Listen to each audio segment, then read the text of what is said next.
আসসালামু আলাইকুম।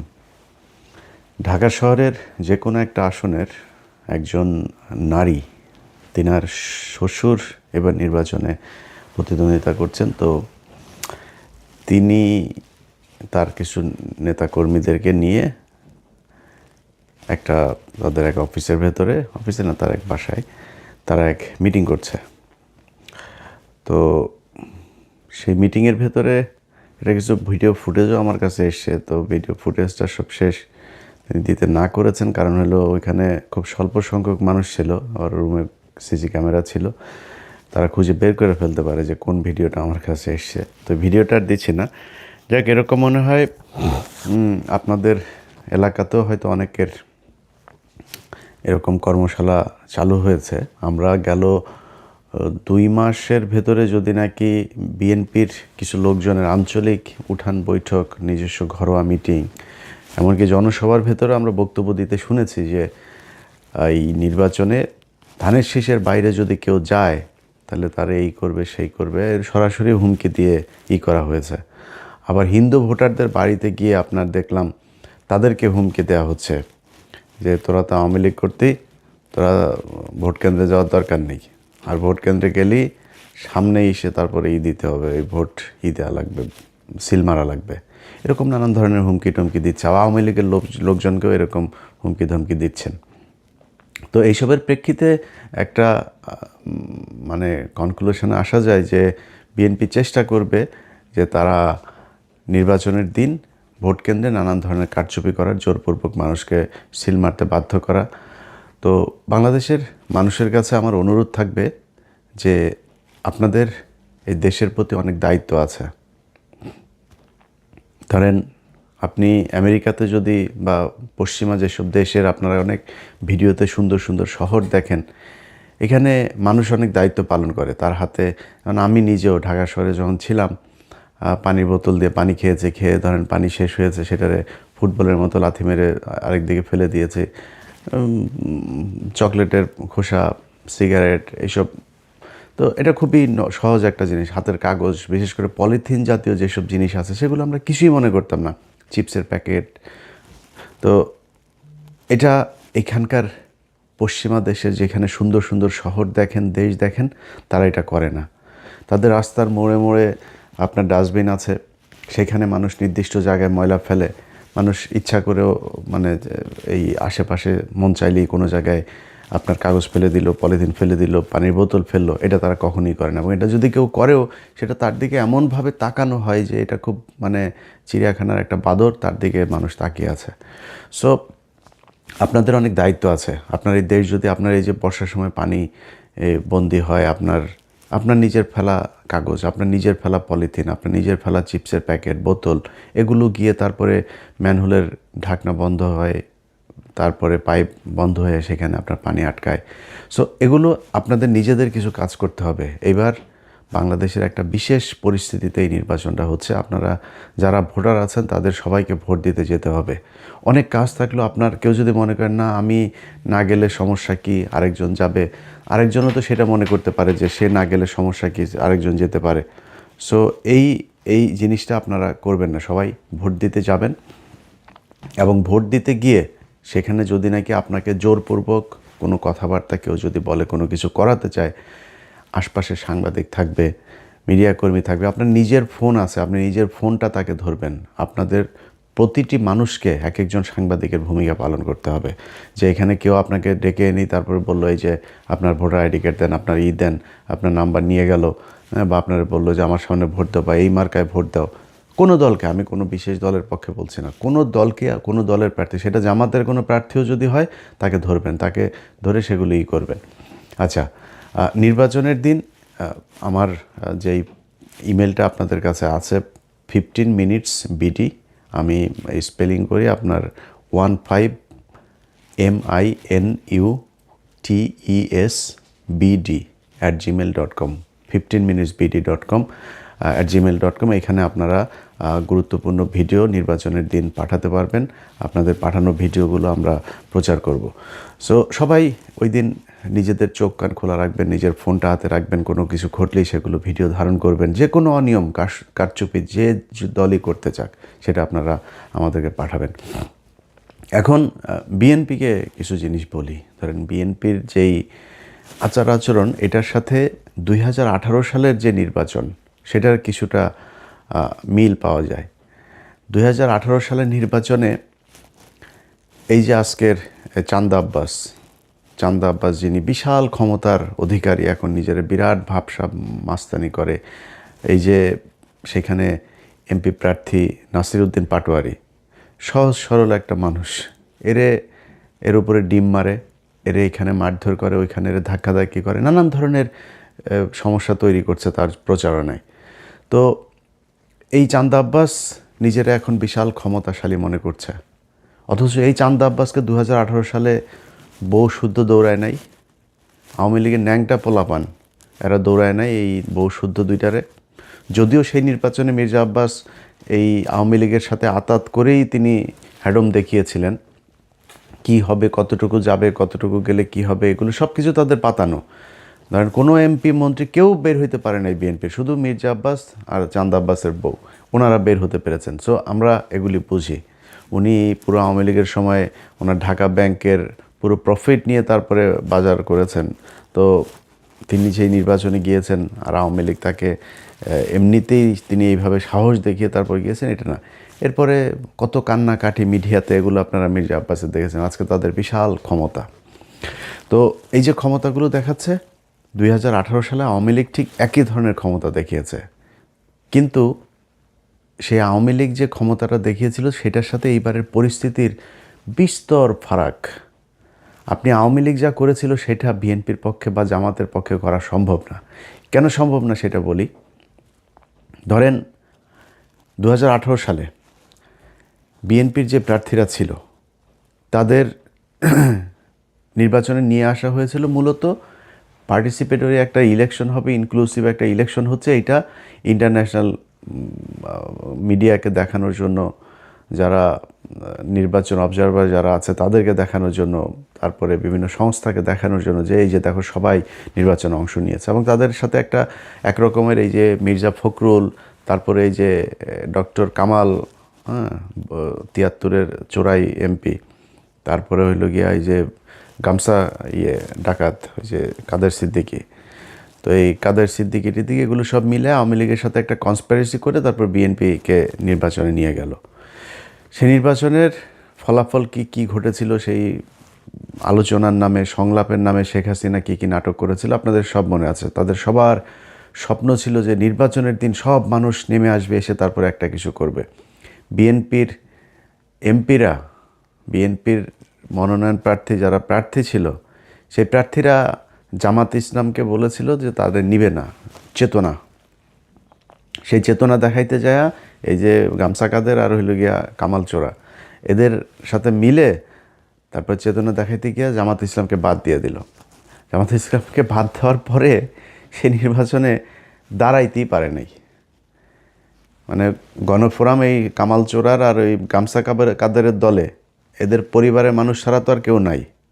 তো সেই দলের লোকজনের নিয়ে আপনি রাস্তায় দাঁড়াবেন কেমনে? একটা মিটিং হইতো একটা জনসভার মঞ্চে, আরে সেখানে ডক্টর কামাল শেখ মুজিবের কথা বলে, শেখ মুজিবের বয়ান, পুরো আওয়ামী লীগের বয়ানই করে, মুক্তিযুদ্ধের বয়ান। তো মুক্তিযুদ্ধের বয়ান বললে জিয়াউর রহমান নাই মুক্তিযুদ্ধে, জিয়াউর রহমানের দলের স্টেজে উঠা তারা আওয়ামী লীগের করে দিয়ে এসেছে। এই হলো বিএনপির সেই সময়ের বুদ্ধি এবং বিএনপির সাহস, এটা করে নির্বাচনে গেল। তো আওয়ামী লীগ যে কারণে তাদের এই দৌড়ানিটা দিতে পেরেছে সেটা হলো বিএনপির লোকজন তখন সবাই এক একজনের নামে 200-400 করে মামলা ঘাড়ে। তো তাদেরকে ওই গেলে এসপিরা বলে দিত যে স্যার এই এসেন না, এলাকায় এসেন না, আসলে কিন্তু গ্রেপ্তার করা হবে, আমার উপর থেকে নির্দেশনা আছে, আসলেই গ্রেপ্তার করা হবে। তো এমপিরা কেউ যাইতো না। অনেক এমপির সাথে কথা হইতো। এই যে আজকের ধরেন এই যে দুলু ভাই নিজেও এইটার ভিকটিম। বহু মানুষ এই যে আজকে ইস্যু করে দেশ ভাসায় ফেলার আমাদের চুয়াডাঙ্গার দুদু ভাই, হ্যাঁ, তারপরে আরও লোকজন আছে, যাই হোক, তো কেউ যাইতে পারে নাই। সবার অবস্থা একই ছিল। এখন ওই সময়ের পুলিশ আপনারে মামলার জন্য খুঁজছে। ওই সময় আওয়ামী লীগ ভয়ঙ্কর রূপে, আপনি জানেন যে 18 আগে কি ছিল, পরেও আওয়ামী লীগে আসবে, মানে ক্ষীণ একটা আশা নিয়ে নির্বাচনে গিয়েছিল, যে কারণে আওয়ামী লীগ যে আবার আসবে, এবং আওয়ামী লীগের লোকজনও থ্রেট করছে যে নির্বাচনের পরে কিন্তু তোরে দেখাবো, কেলাবো ইচ্ছা মতো। তো এই ভয়ে তারা তো আর বের হইতে পারে নাই। এখন এবারের প্রেক্ষাপটটা আপনাদেরকে বলি। এবারের প্রেক্ষাপট হচ্ছে, জামাত ইসলামের কারো নামে মামলা নাই, শেখ হাসিনা ক্ষমতায় নেই, তারপরে আপনার এলাকার যে প্রশাসন, সেই প্রশাসন আপনারা কোনো চাপ দেয় না যে স্যার এলাকায় থাকা যাবে না, এলাকা থেকে বের হয়ে যান, সেই চাপও নাই। সেনাবাহিনীর গুটি কয়েক তারা খুবই কোণঠাসা একটা পক্ষ ডিজিএফআইয়ের, তারা চাচ্ছে যে নির্বাচনে একটা কারচুপি করানোর জন্য। কিন্তু একদম মূল সেনাবাহিনীর যারা আছে, বিশেষ করে মধ্যম সারির অফিসার থেকে নিচের সৈনিক যারা আছেন, এদেরকে দিয়ে আকাম কুকাম আর করানো যাবে না। আমার বিশ্বাস এখন পর্যন্ত সোফার, আমি সেনাবাহিনীকে নিয়ে নির্বাচনের পরে হয়তো একটা ভিডিও করব, এখনই কোনো মন্তব্য করছি না, তবে সোফার এখন পর্যন্ত সেনাবাহিনীর আচার আচরণ যা আছে ভালোই মনে হচ্ছে। তো এই সেনাবাহিনী যদি চায়ও, মনে করেন সেনাবাহিনী 2018-24 মতো আওয়ামী লীগকে যেভাবে পাহারা দিয়েছে সেভাবে আপনাদেরকে পাহারা দিয়ে একটা নির্বাচন করাই দিবে, এটা এবার আর সম্ভব না। ওই জায়গায় সেনাবাহিনী যাইতে পারবে না, যাইতে দেওয়া হবে না সেনাবাহিনীকে। সো সেনাবাহিনী এই যেই অবস্থানে আছে, এই অবস্থানে থাকলে, পুলিশ যে অবস্থানে আছে সে অবস্থানে থাকলে মানে থাকতে হবে। এরপরে আপনার এলাকার লোকজন নিয়ে আপনি মারামারি কট্টুক জামাত ইসলামের সাথে করতে পারবেন, বা জামাত ইসলাম চাইলে বিএনপির সাথে মারামারি কট্টুক করতে পারবে। তো হুমকিটা যেহেতু বিএনপির দিক থেকে এসছে, সেই কারণে আমি জামাতকেই এখানে দ্বিতীয় পক্ষ হিসাবে নিচ্ছি।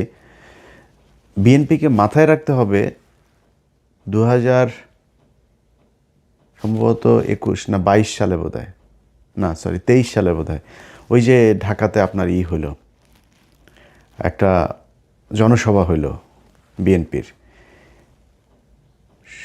10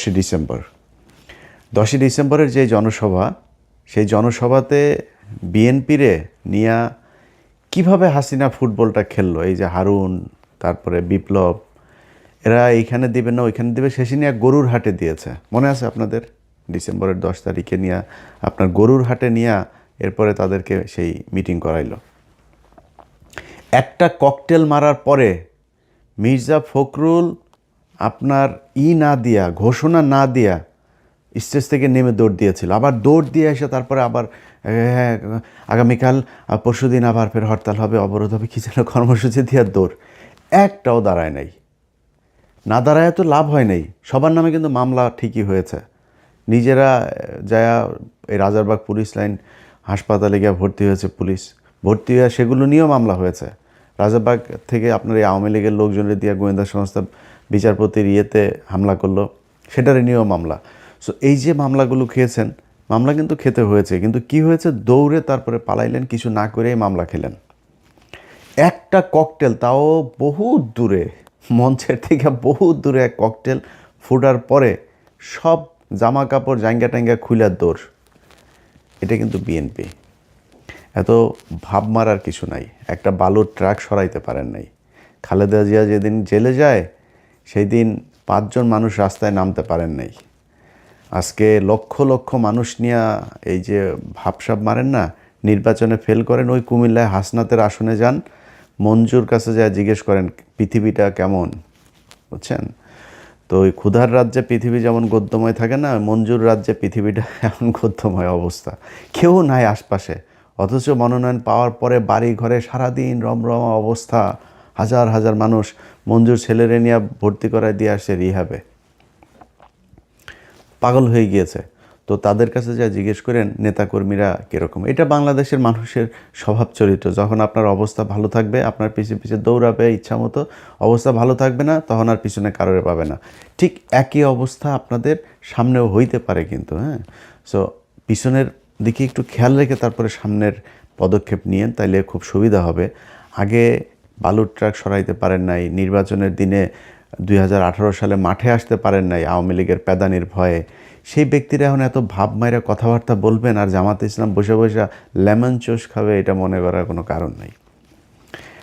আওয়ামী লীগে এই জামাতে ইসলামকে আপনার করতে হলে যেই পরিমাণের শক্তি আপনার প্রয়োজন ওই পরিমাণের শক্তি আপনার নাই। আপনাদের এইটার পরে জামাতের এক ক্যান্ডিডেটের সাথে কথা হচ্ছিল, দীর্ঘদিন জেল খেটেছেন সেই ক্যান্ডিডেট, তারপরেও তাদেরকে নোয়ানো যায়নি। তো আমি তারা বলার পরে ভাই আমার বলতেছে যে ইলিয়াস ভাই আপনি টেনশন করেন না, পাছার চামড়া লাল করে দেওয়া হবে এবার যদি ভোট কেন্দ্রে কেউ আকাম কুকাম করতে আসে। বহুত পরিকল্পনা নিয়ে তারপরে জামাত ইসলাম মাঠে আছে, তার সাথে সাধারণ মানুষ, সাংবাদিক, প্রশাসন সবাই আছে। এইখানে যায়া আকাম কুকাম করে তারপরে ভোট জোর করে নিয়ে চলে আসবেন, এটা মনে করার কোনো কারণ নেই। এই চিন্তা থেকে বের হইয়া কি করা যায় সেই চিন্তা করেন, কেমনে জিতা যায়, অন্য কোনো রাস্তাঘাট যদি থাকে ওই দিক থেকে চিন্তা করে আসেন।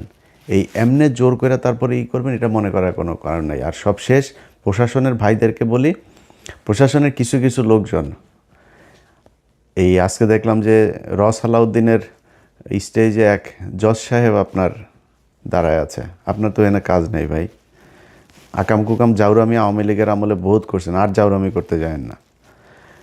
এর বাইরে কিছু পুলিশের এসপি, কিছু ডিসি আছেন, যারা যারা মনে করছেন বিশেষ কোনো দল ক্ষমতায় চলে আসছে। আমরা কিন্তু এখনও ওইভাবে মাঠে নামি নেই। আমরা মাঠে নামবো 10 তারিখ রাত 10টায়। আমরা একটা লাইভে আসবো, ডক্টর কনক সারোয়ার, তারপরে পিনাকি ভট্টাচার্য আর আমরা একটা লাইভে আসবো। আমরা 10 তারিখ থেকে ক্যাম্পেইন মূলত শুরু করবো। সো ক্যাম্পেইন কিন্তু এখনও শুরু করি নাই। আপনাদের এই কয়দিন দেখলাম পরিস্থিতিটা কি, কোন দিকে যায়, কাদের কি অবস্থা, ওটা দেখে এখন নামছি আমরা। সো এখন যদি নাকি এই 10 তারিখের পর থেকে অলরেডি আপনারা মাঠে যারা আছেন তারা নিজেরাই বুঝেন কোন দিকে মানুষ কারে ভোট দিতে চাইতেছে। আমরা আর বলি না, অনেকে কাউকে 30টা দিয়েছে, কাউকে 280টা দিয়েছে। আমরা ওই ক্যালকুলেশনে এখন যাচ্ছি না, ক্যালকুলেশনে যাব, সময় আছে এখনও, এত তাড়াহুড়া করেন না। প্রশাসনের যারা মনে করছেন যে কেউ একজন ক্ষমতায় চলে আসে এটা মনে করে তারপরে লুঙ্গি ধরে পেছনে পেছনে পা চেটে পোঙা টোঙা চেটে তারপরে পেছনে পেছনে ঘুরছেন, এই পোঙা চাটা যেগুলি আপনার এই প্রশাসনের লোকজন আছেন তাদেরকে বলবো 5 তারিখে যেই রেহাইটা পেয়েছেন না, এটা সামনের পরিস্থিতি যদি আসে তাহলে ওই রেহাইটা পাবেন না, এই আর সুযোগ আপনাদেরকে দেওয়া হবে না। ঠিক একইভাবে গণমাধ্যমের অনেক লোকজন আছেন, তাদের ভিতরেও যারা যারা কিনা বিশেষ বিশেষ দলের হয়ে তারপরে কাজ করার চেষ্টা করে যাচ্ছেন, তাদের আসল রূপ আমরা জানি কে কোন দিকের। সো তারা, আমি বিশ্বাস করি যে একটু সাবধান হয়ে করবেন। রাস্তাঘাটের অবস্থা কি, এটা আপনারা যেহেতু সাংবাদিকতা করেন আপনারা খুব ভালো করে জানেন মানুষ কাদেরকে ভোট দিতে চায়, কী করে। মানুষের কাছে জিজ্ঞেস করলে ভাই কোনো কথা নাই, মানুষের কাছে জিজ্ঞেস করলে কথা একটাই, ভাই আমরা এবার চাঁদাবাজে ভোট দিব না। আর এইটা বলার সাথে সাথে একটা দল বোঝা যায় যে ভোটটা আসলে কারে দিবে। সো ভোট কারে দিবে এটা আপনিও জানেন, আমিও জানি, আমরাও জানি।